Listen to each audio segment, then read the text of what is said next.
News मित्रों को राम मंदिर चढ़ावा चोरी की इनसाइड स्टोरी हम बताने वाले हैं। अभियुक्तों से पूछताछ, सीसीटीवी की पड़ताल, पुलिस की जांच के बाद कई नए राज अब सामने आ रहे हैं। कई ऐसी जानकारियां अब सामने आ रही हैं जो हैरान करने वाली हैं। कहानी यही है कि राम मंदिर में घोटाले के अंदर कई घोटाले हैं। राम मंदिर चढ़ावा चोरी में कई नए एपिसोड रिलीज हो रहे हैं। पहले चढ़ावा घोटाला हुआ, करोड़ों के हेरफेर का दावा किया गया। अब भर्ती घोटाले ने हर किसी को चौंका दिया है।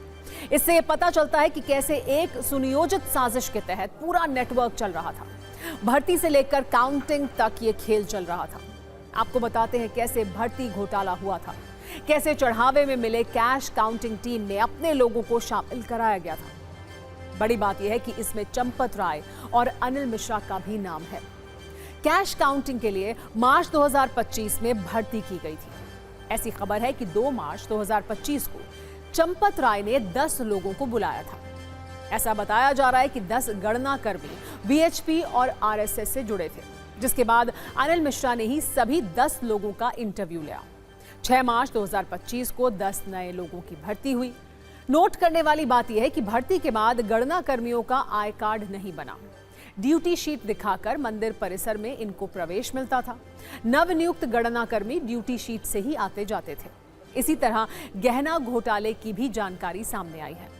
बताया जा रहा है कि मंदिर में दान में मिले कैश और जेवर पुलिस चौकी काउंटिंग रूम में ले जाए जाते थे। काउंटिंग रूम में कैश और आभूषण अलग अलग किए जाते थे। दान के कैश और आभूषण का कोई हिसाब नहीं होता था। दावा है कि मॉनिटरिंग ना होने से चोरी आसानी से की जाती थी। हमारे पास राम मंदिर तीर्थ क्षेत्र के ट्रस्ट डीड की कॉपी भी है। इसमें जिन बातों का जिक्र किया गया है, उन नियमों को ताक पर रखकर तीर्थ क्षेत्र में काम करने वाले लोगों को नौकरियां मिलती रहीं। ये पाया गया कि जिन नियमों का हवाला ट्रस्ट डीड में है, उनका अनुपालन सही तरीके से नहीं करवाया गया। अयोध्या में वरिष्ठ वकील तरुण लालजी वर्मा ने टीवी9 भारतवर्ष से खास बातचीत में बताया कि ट्रस्ट डीड की जगह केवल मात्र कुछ लोगों ने अपनी मर्जी से यहां काम किया है। इसमें जो अभी वर्तमान में कई अपॉइंटमेंट हुए हैं, जिसपे कुछ लोग कह रहा है कि आउटसोर्सिंग से लिया गया, जबकि जो इंडियन ट्रस्ट एक्ट है या ट्रस्ट सोसाइटी एक्ट है, उसमें ये प्रोवाइड करता है कि आप कोई भी काम करते हैं अगर ट्रस्ट के तहत, तो एक रेजोल्यूशन पास होता है। उसको हिंदी में प्रस्ताव कहते हैं। प्रस्ताव जब पास होता है, वो उसके लिए एक पूरा कोरम होना चाहिए 2/3 मेजोरिटी का। वो 2/3 मेजोरिटी उस रेजोल्यूशन को पास करेगी। हमको लगता है कि इसमें यहाँ कोई प्रोसीजर अडॉप्ट नहीं किया गया। सारे प्रोसीजर को दरकिनार करके और व्यक्तिगत लाभ या कोई चीज़ को देखते हुए मुझे लग रहा है कि उन्होंने अपॉइंट किया वहाँ पे। दावा है सैनिक सिक्योरिटी सर्विसेज के जरिए कर्मचारियों की नियुक्ति हुई थी, जिसमें नियम बदले गए, अपने लोगों को रखा गया। जिन लोगों को रखा गया आज वो अभियुक्त हैं। उनके पास से कैश बरामद किया जा रहा है। इसलिए ये मामला बहुत गंभीर है। इसीलिए ध्यान से आप एक एक जानकारी को सुनिए और समझिए कैसे राम मंदिर के अंदर गबन का पूरा खेल चल रहा था। जैसा हमने आपको बताया, सैनिक सिक्योरिटी सर्विसेज के जरिए नियुक्ति हुई थी। पहले 15 स्टाफ भर्ती किए गए थे, बाद में इन्हें बढ़ाकर 19 किया गया। यह कहा जा रहा है कि लोग एसबीआई राम मंदिर शाखा में पहले से ही कार्यरत थे। बड़ी बात यह भी है कि इन्हीं में से 6 लोगों को एसआईटी ने चढ़ावा चोरी में गिरफ्तार किया है। अविनाश शुक्ला, अनुकल्प मिश्रा, लवकुश मिश्रा, मनीष यादव, करुणेश पांडे गिरफ्तार हैं। 26 वर्ष पुराने सैनिक सर्विसेज एजेंसी प्राइवेट लिमिटेड देश भर के 8 राज्यों में मौजूद है। हाउसकीपिंग, सिक्योरिटी और कैश लॉजिस्टिक्स के क्षेत्र में ये काम करती है। इनके 2000 से ज्यादा कर्मचारी देश भर में काम कर रहे हैं। चढ़ावा चोरी में हर एंगल की जांच हो रही है। आपको आज के अपडेट भी बता दें, अयोध्या मंदिर के कुछ और कर्मचारियों से पूछताछ हुई। एसआईटी की टीम ने सभी को नोटिस देकर बुलाया था। अनिल मिश्रा और गोपाल राव से भी पूछताछ संभव है। राम मंदिर निर्माण कार्यों की भी जांच होगी। ट्रस्ट के 5 साल के वित्तीय लेन देन की जांच करेगी एसआईटी। एक्सपर्ट की मदद से ऑडिट में खामियों की जांच कर सकती है एसआईटी। अयोध्या में वकीलों ने थाने पहुंचकर एफआईआर की मांग की है। एक और बड़ी खबर यह है कि पहली बार इस मामले में एक अभियुक्त को रिमांड पर लिया गया है। पुलिस ने अभियुक्त अविनाश शुक्ला को 24 घंटे की रिमांड पर लिया है। दरअसल पुलिस ने कोर्ट को यह बताया था कि अविनाश से जेल में पूछताछ के बाद कुछ बातों का पता चला है, इसलिए इसकी पुलिस रिमांड की जरूरत है। इस सिलसिले में आगे की पूछताछ करनी है, जिसके बाद आज रिमांड की मंजूरी दी गई। तमाम कार्रवाइयों के बीच टीवी9 की पड़ताल भी सभी अभियुक्तों के ठिकानों पर जारी है। हमारे संवाददाता सभी अभियुक्तों के घर पहुंचे, जहां से कैश बरामद हुआ, जहां से साजिश की जा रही थी।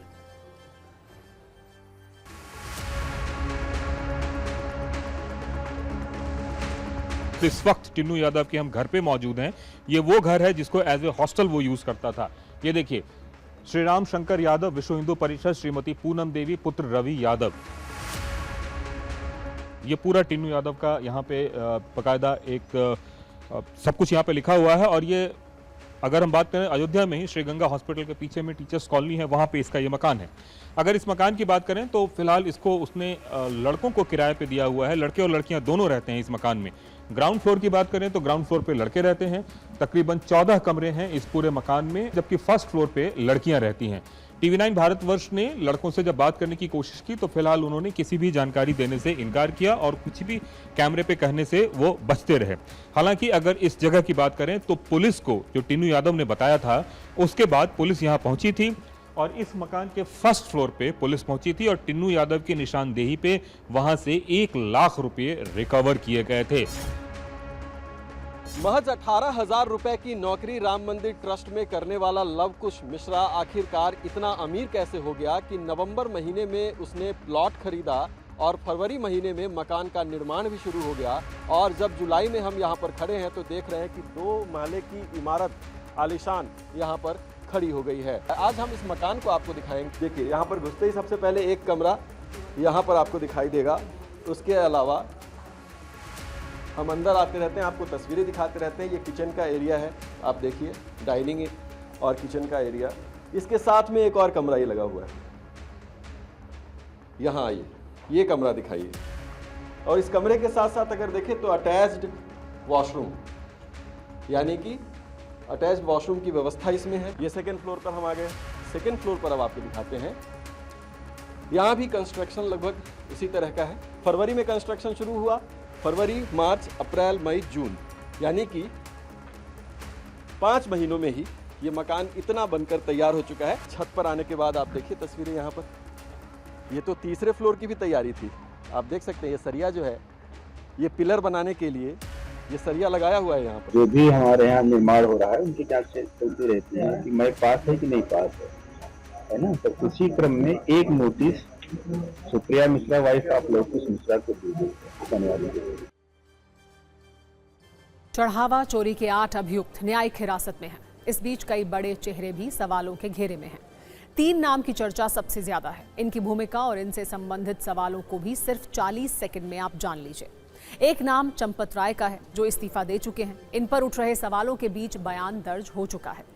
हालांकि वो अभी अयोध्या में ही मौजूद हैं। बताया जा रहा है ये कि फिलहाल उन्होंने ट्रस्ट के कामकाज से दूरी बना ली है।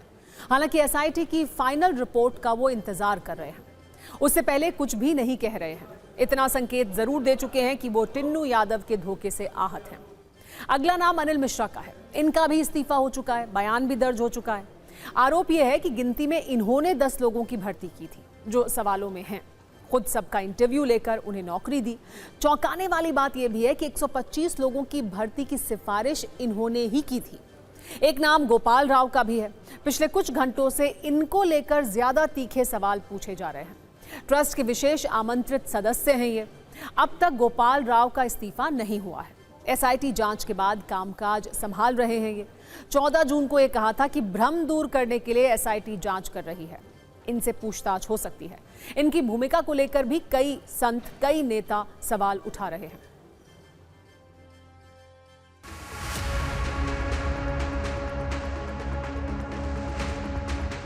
जांच करने की प्रक्रिया में जो कुछ भी आवश्यक है वह सब किया जाना चाहिए। और उन्होंने ऑडिट की परीक्षा का विचार किया है, तो ट्रस्ट को चाहिए कि वो अपने सारे अकाउंट्स उनको मुहैया करा दे और उनका ऑडिट हो जाए। हम इस पूरी जांच में, चाहे वो एसआईटी करे चाहे पुलिस करे, जो भी उस जांच के लिए आवश्यक है, हम अपेक्षा करेंगे कि ट्रस्ट उसमें पूरा सहयोग दे। जो चोर है अगर वही जांच करता बनेगा तो कैसे निर्णय होगा? आप बताओ ना कि जो कोषाध्यक्ष है उसका तो नाम ही नहीं लिया जा रहा है, जबकि कोष के मामले में अगर कुछ गड़बड़ी होती है तो सबसे पहले कोषाध्यक्ष को पकड़ा जाना चाहिए, लेकिन कोषाध्यक्ष का नाम ही नहीं ले रहे हैं कोई। तो सारी व्यवस्थाओं का दगा पूरी गलती गोपाल का ही है, गोपाल ही उलझा रहे सब। हमारे ट्रस्टी में ऐसी कोई दिक्कत नहीं है, सब रामलला को मान रहे, पूजा पाठ कर रहे हैं सब। अभी हमारा इन्होंने तहरीर लिया, तहरीर लेने के बाद इन्होंने हमको जो जन सुनवाई की पर्ची होती, पीली पर्ची, उन्होंने पर्ची भी हमको दिया। अब तो एफआईआर दर्ज करे ना करे उनकी मर्जी है, नहीं करेंगे हम आगे अपनी कार्रवाई करेंगे। आगे क्या कार्रवाई करेंगे? अब एसएसपी साहब को प्रार्थना पत्र देंगे नियमों के अनुसार, नहीं करेंगे तो हम कोर्ट में जाएंगे। चढ़ावा चोरी पर सियासी चिंगारियां भी भड़क रही हैं। आज समाजवादी पार्टी के अध्यक्ष अखिलेश यादव ने सवाल पूछा कि दोषियों पर बुलडोजर कार्रवाई क्यों नहीं हो रही है। बीजेपी को अब ना चंदा मिलने जा रहा है और ना ही वोट। सिर्फ 120 सेकंड में राम मंदिर पर हो रही राजनीति को भी आप समझिए।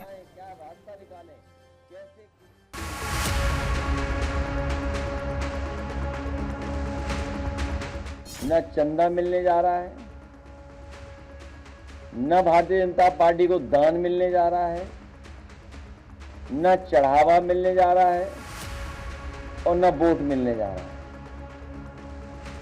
इसीलिए हर बात को दबाने के लिए कैसे डराएं, धमकाएं, क्या रास्ता निकालें, कैसे किसी के ऊपर कोई कहानी बना करके बता दें कि उन्हीं का रिश्तेदार है, कोई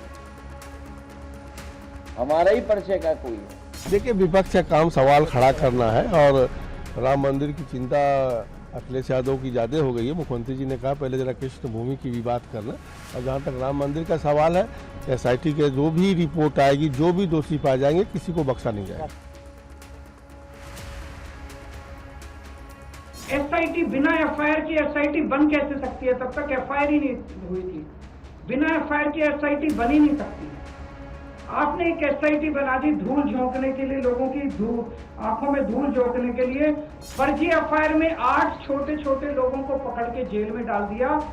उसमें भी उन 8 छोटे छोटे लोगों को भी पुलिस कस्टडी नहीं दिलवाई गई, सीधे जुडिशियल कस्टडी, पुलिस ने कस्टडी मांगी ही नहीं। तो 90 से लेके 2026 ये हो गई 35 साल, समझ लीजिए 35 साल से थोड़ा ज़्यादा। कोई ऐसा दिन नहीं है तब से लेके अब तक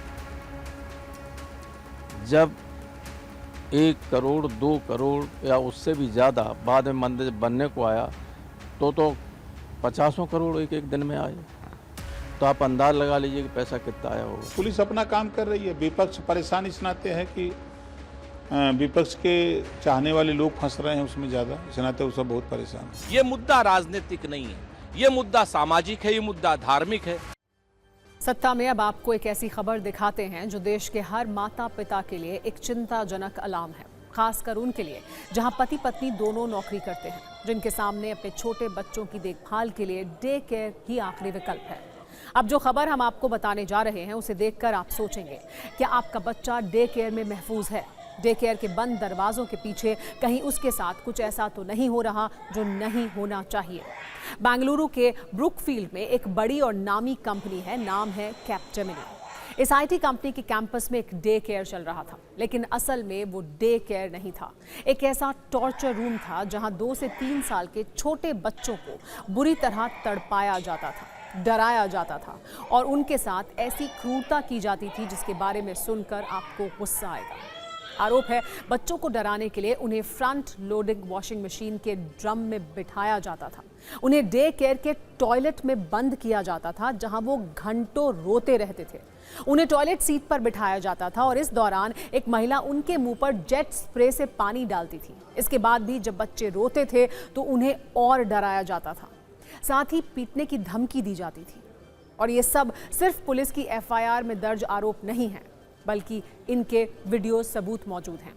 एक वीडियो में डे केयर में काम करने वाली महिला कर्मचारी वॉशिंग मशीन के पास खड़ी दिख रही है।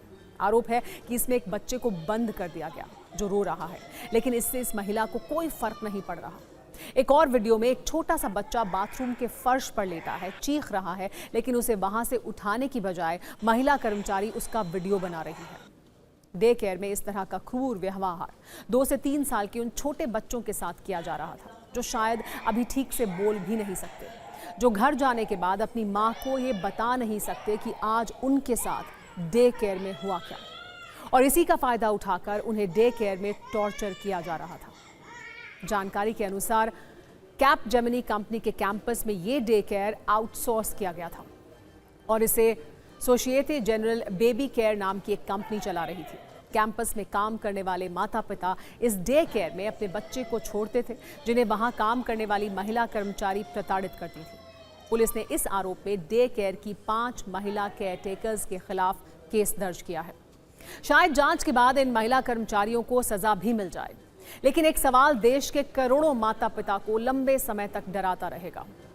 अपने जिस बच्चे के लिए आप अच्छे इलाकों में महंगे और नामी डे केयर देखते हैं, मेहनत की कमाई से मोटी फीस देते हैं, लेकिन ये सब भी इस बात की गारंटी नहीं है कि इसके बदले में आप अपने बच्चों के लिए सुरक्षा खरीद पा रहे हैं, क्योंकि डे केयर के अंदर उनके साथ क्या हो रहा है ये शायद ना आप जान पा रहे हैं और ना आपका बच्चा आपको बता पा रहा है। एक इंसिडेंट रिपोर्ट हुआ है जिसमें चाइल्ड प्रोटेक्शन ऑफिसर ने हमें कंप्लेंट दिया है कि 5 लेडीज़ जो डे केयर यूनिट में काम कर रहे थे, एक IT सेक्टर कंपनी के डे केयर फैसिलिटी में, वहाँ पे कुछ वीडियोस बाहर आए हैं। देखा जा सकता है कि बच्चे जो वहाँ पर थे उनके साथ जाती हो रही है, उनके साथ अन्याय हुई है। ये बहुत ही एक दुखद घटना है और तुरंत हमारे पुलिस ने इस पर कार्रवाई करते हुए FIR रजिस्टर किया है और जॉइंट कमिश्नर ईस्ट और डिप्टी कमिश्नर रैंक एक लेडी ऑफिसर को हमने डिप्यूट किया है इस इन्वेस्टिगेशन और इंक्वायरी के लिए। जो भी इसमें दोषी पाए जाएंगे हम उन पे एक्शन लेंगे। इस खबर में कुछ ऐसे सबक हैं जो हर उस माता पिता के लिए हैं जिनके बच्चे अभी किसी ना किसी डे केयर में जाते हैं, या वो लोग जो अपने बच्चों के लिए किसी डे केयर की तलाश कर रहे हैं। इस खबर का नज़रिया 9 एक चेकलिस्ट है जो एक सुरक्षित डे केयर चुनने में आपके काम आ सकता है। इसे आप नोट कीजिए। जिस डे केयर में आप अपने बच्चे को भेजना चाहते हैं वहां अपॉइंटमेंट लेकर जाने की बजाय सरप्राइज विजिट करें। इससे आपको डे केयर की वास्तविक स्थिति का पता चल सकता है, क्योंकि डे केयर वाले आपको उस समय भी बुला सकते हैं जब वहां सब मैनेज्ड हो। डे केयर चुनते वक्त सिर्फ नाम और पैसा ना देखें, वहां की ट्रांसपेरेंसी को ऊपर रखें, यानी CCTV कैमरे जो अब दिखावा नहीं ज़रूरत बन गए हैं, ऐसे डे केयर चुनें जो CCTV का एक्सेस दें आपको, जिससे कभी भी आप ये देख सके कि बच्चे के साथ डे केयर में क्या हो रहा है। अगर कोई डे केयर CCTV लगाने से मना करे या आपको फुटेज ना दिखाए तो इसमें इस बात का संकेत हो सकता है कि कुछ गड़बड़ है। ऐसे डे केयर से आपको बचना चाहिए, क्योंकि पारदर्शिता बच्चों की सुरक्षा की पहली सीढ़ी है। जब डे केयर देखने जाएं तो वहां के स्टाफ के व्यवहार पर गौर करें। साथ ही ये भी देखें कि एक केयर टेकर महिला पर बच्चों की संख्या कितनी है। अगर एक महिला 10 से 15 बच्चों को संभाल रही है तो मुमकिन है कि वो बच्चों पर ठीक से ध्यान न दे पाए। जिस डे केयर में आप अपने बच्चे को भेजना चाहते हैं वहां आने वाले दूसरे बच्चों के माता पिता से भी आप फीडबैक लें और ये पूछें कि उनका बच्चा वहां कैसा महसूस करता है। एक और ज़रूरी बात, 2 से 3 साल के छोटे बच्चे बोलकर ये नहीं बता सकते कि उनके साथ डे केयर में क्या हो रहा है, लेकिन ये बात उनके व्यवहार में दिख सकती है। अगर बच्चा डे केयर में जाने के नाम से रोने लगे, उसे अचानक डर लगने लगे या वो वहाँ से आने के बाद चुपचाप रहने लगे, तो इसे नज़रअंदाज ना करें। यह आपके लिए किसी तरह का अलार्म हो सकता है। सत्ता में अब खबरों के स्टीयरिंग को एक ऐसे एक्सप्रेसवे की ओर घुमाते हैं जहां कई झटके लग सकते हैं, किसी की जान भी जा सकती है, क्योंकि इस सड़क पर गड्ढे हैं। वैसे सड़क पर गड्ढों से जुड़ी आज एक नई बल्कि 2 बड़ी खबरें हैं और दोनों पर बड़े सवाल भी हैं। पहली खबर दिल्ली देहरादून एक्सप्रेसवे से आई है, जहां उद्घाटन के 2 महीने के बाद ही 2 बड़े गड्ढे होने का दावा है। तो दूसरी खबर मुंबई से है, जहां बारिश के बीच एक बार फिर खुले हुए मेन होल मौत का मेन होल बन रहे हैं। पहले दिल्ली देहरादून एक्सप्रेसवे पर चलिए, जिसका वीडियो तेजी से अब वायरल हो रहा है। इस वीडियो में दावा यह किया जा रहा है कि शामली के पास दिल्ली देहरादून एक्सप्रेसवे पर बारिश के बाद 2 बड़े गड्ढे बन गए हैं। वीडियो बनाने वाले शख्स के अनुसार इन गड्ढों की वजह से कुछ गाड़ियों को नुकसान भी हुआ है। वैसे अपडेट ये भी है कि अब इन गड्ढों को भर दिया गया है और पैचवर्क का काम पूरा हो गया है। लेकिन सिर्फ 2 महीने के अंदर एक्सप्रेसवे की ऐसी हालत, निर्माण में लापरवाही के गड्ढों वाले ऐसे सवाल विमर्श से सियासत तक अब ट्रेंड कर रहे हैं। लोग ये पूछ रहे हैं कि जिस एक्सप्रेसवे का उद्घाटन 14 अप्रैल को हुआ, सिर्फ 78 दिन बाद उस पर गड्ढों का दाग कैसे लग गया? 12,000 करोड़ की लागत से बने एक्सप्रेसवे को 2 महीने में ही गड्ढों वाली बदनामी क्यों झेलनी पड़ी? वीडियो के अनुसार ये गड्ढे एक्सप्रेसवे के बीचों बीच बने, इसलिए इसमें हादसे होने का रिस्क भी था। और अगर कोई बड़ा हादसा हो ही जाता तो जिम्मेदारी फिर किसकी होती?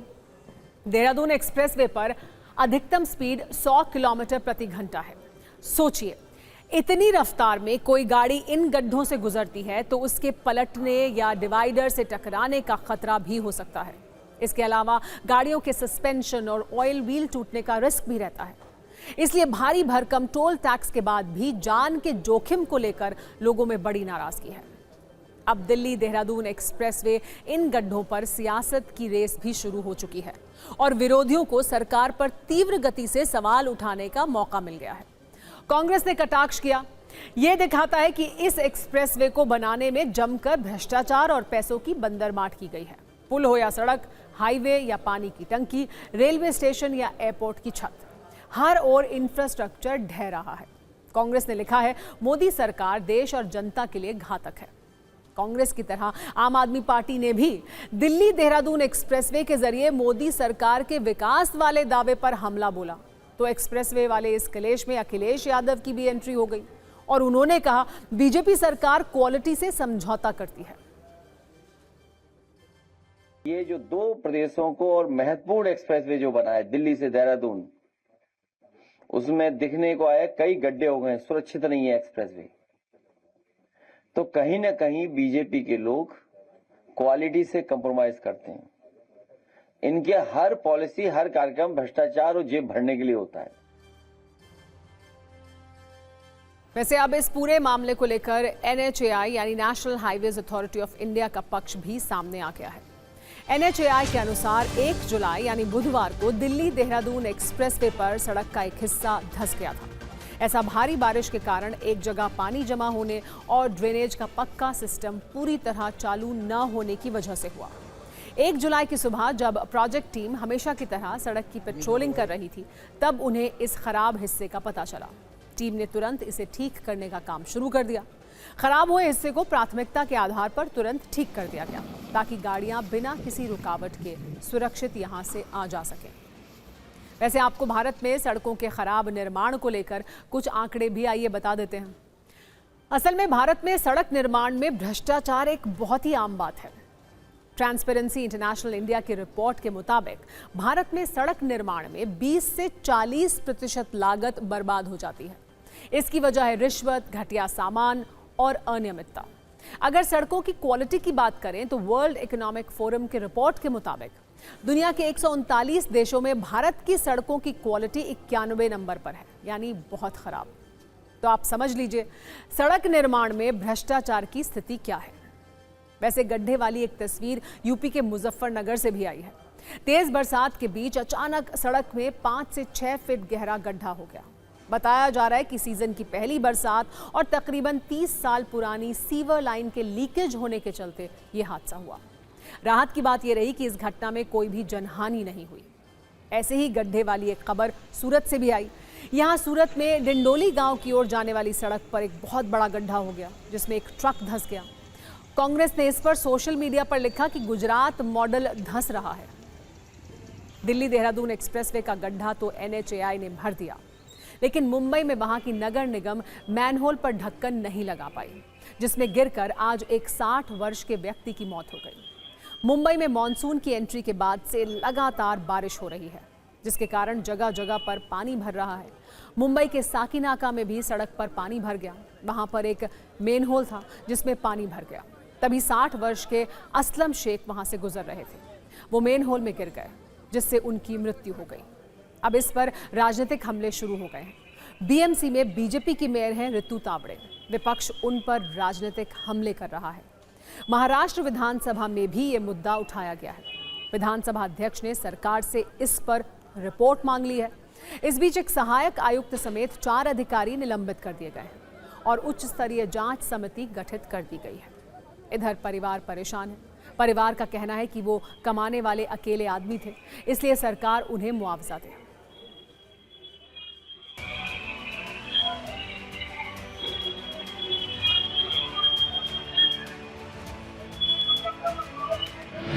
के ऊपर गटर के ढक्कन का काम चल रहा था। ये वही गटर है जहाँ 60 साल के असलम शेख नाम का एक व्यक्ति इसके अंदर गिर जाता है, उसकी बॉडी आगे जाके दूसरे वाले गटर के पास मिलती है, यानी उस मैनहोल पे मिलती है। ये देखिए इसी जगह पर काम चल रहा था और बरसात हो रही थी, इसी दरमियान ये घटना घटी है। इसी तरह असलम जो है यहाँ से आ रहे थे और इसी के अंदर वो गिर जाते हैं। कुल मिलाकर कहा जाए कि अब असलम शेख दुनिया में नहीं है।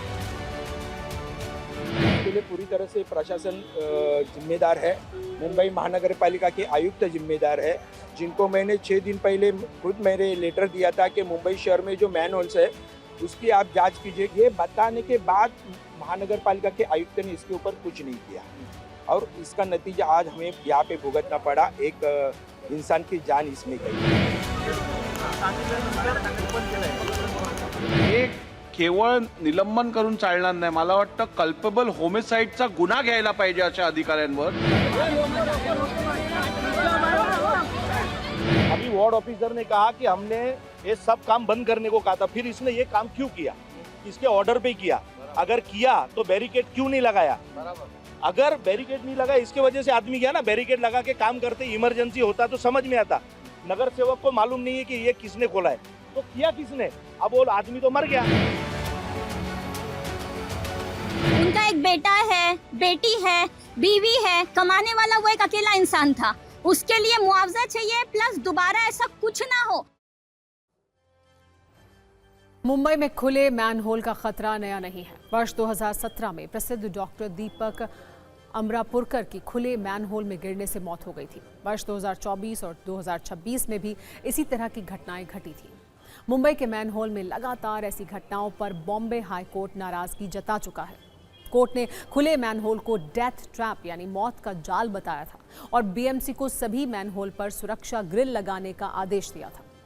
सवाल यह है कि जब हाई कोर्ट खुले मैनहोल को मौत का जाल बता चुका है और हर मॉनसून में इसकी वजह से किसी न किसी की मौत होती है, तो सरकार की नींद खुलती क्यों नहीं है? वो हर वर्ष मौत का तमाशा क्यों देखती है? एक्सप्रेसवे वाले गड्ढों से निकलते हैं और वो बयान सुनाते हैं आपको जो आपको थोड़ा निराश कर सकता है। क्रूड ऑयल के दामों में कमी आने के बाद पूरी दुनिया में पेट्रोल और डीजल सस्ता हो रहा है, लेकिन भारत में अभी इसकी उम्मीद काफी कम है।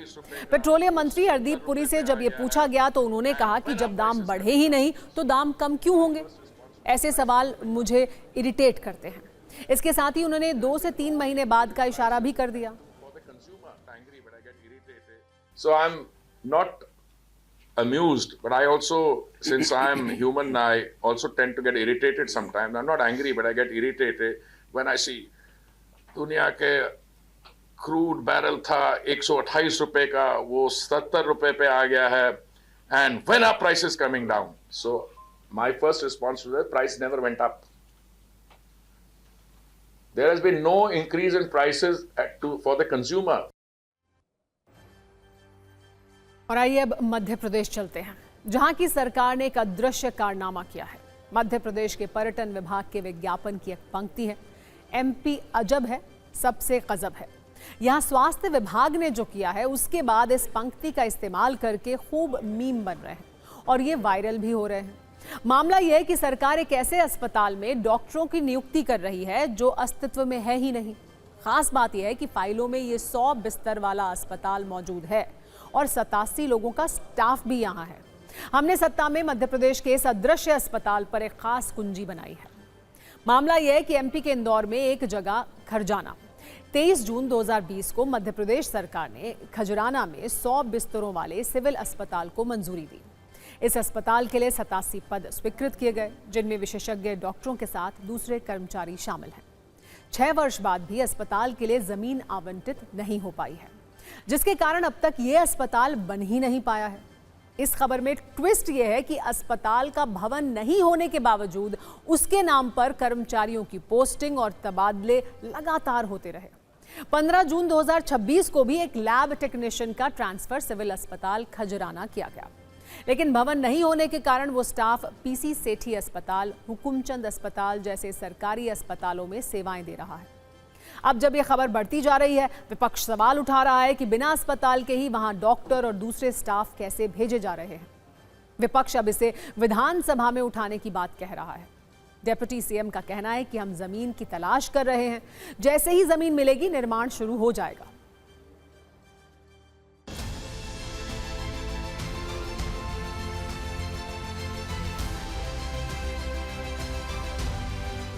अर्बन PSC थी, जिसको 50 बेड के सिविल हॉस्पिटल में उन्नयन किया गया था। और जब उन्नयन होता है तो पद भी मंजूर हो जाते हैं, लेकिन उसका निर्माण इससे शुरू नहीं हो पाया कि उसके लिए वहाँ पर ज़मीन मिल नहीं पाई।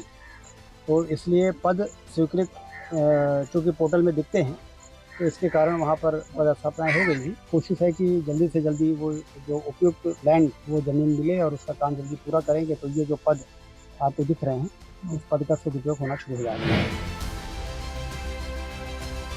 ये सीधा बीजेपी, भारतीय जनता पार्टी इसी तरह के काले कारनामे पूरे मध्य प्रदेश में कर रहे हैं और उसका ट्रांसफ़र भी हो रहे हैं।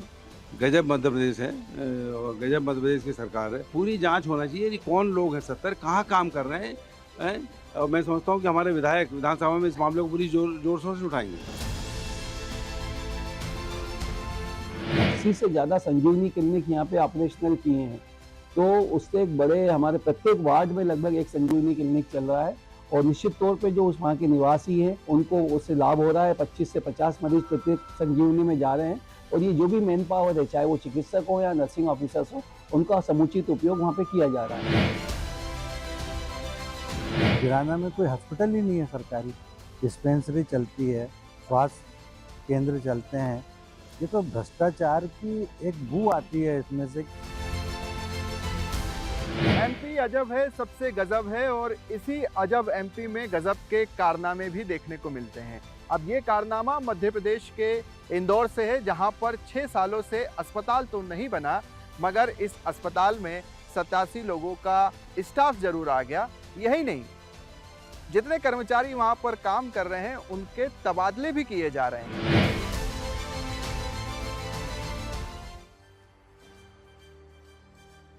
कुल मिलाकर मध्य प्रदेश में अदृश्य अस्पताल का गजब मॉडल चल रहा है। अस्पताल जमीन पर कहीं नहीं है, लेकिन फाइलों में वो 100 बेड का है। इमारत कहीं दिखाई नहीं देती, लेकिन कागजों में 87 लोगों का स्टाफ तैनात है। यानी सरकार ने कागज पर पूरा अस्पताल खड़ा कर दिया। न जमीन फाइनल हुई, न भवन बना, न मरीजों के लिए बेड लगे, लेकिन नियुक्तियों की प्रक्रिया जरूर आगे बढ़ गई। 6 साल से ये अस्पताल फाइलों में मौजूद है, जबकि इलाके के करीब 3 लाख लोग असली इलाज के इंतजार में हैं। और जिस रफ्तार से सरकारी फाइलों में अस्पताल बन रहा है, उसे देखकर लगता यह है कि असली मरीजों को असली अस्पताल मिलने में अभी बहुत वक्त लगेगा। अगली खबर दिल्ली से है, जहां प्रदूषण कम करने के मकसद से 29 जून को दिल्ली सरकार ने दिल्ली की नई EV पॉलिसी, जिसे 2.0 कहा जा रहा है, उसे लागू किया। इसके तहत बाइक से लेकर 4 व्हीलर तक को EV में कन्वर्ट करने का प्लान है। लेकिन कागज पर नीति बनाने और जमीन पर काम करने में कितना अंतर होता है, ये समझना जरूरी है। ये MCD के मुख्यालय सिविक सेंटर की पार्किंग है, जहां 80 से ज्यादा EVs कई वर्षों से खड़ी हैं। दिल्ली सरकार ने इसे MCD के लिए लिया था, लेकिन इसका इस्तेमाल नहीं हो रहा है। ये धूल खा रही हैं। सवाल है कि सरकार के कामकाज में जब EV का इस्तेमाल नहीं दिखेगा, तो EV पॉलिसी कितनी कामयाब होगी। और अब हूटा बज चुका है, यानी सत्ता में आज का वक्त खत्म हो गया है। कल शाम 7 बजे आपसे एक बार फिर मुलाकात होगी। तब तक सभी न्यूज़ मित्रों से मेरी गुजारिश है कि वो सत्ता की न्यूज़ रील्स को ज़्यादा से ज़्यादा शेयर करें और फिलहाल मुझे दें इजाज़त।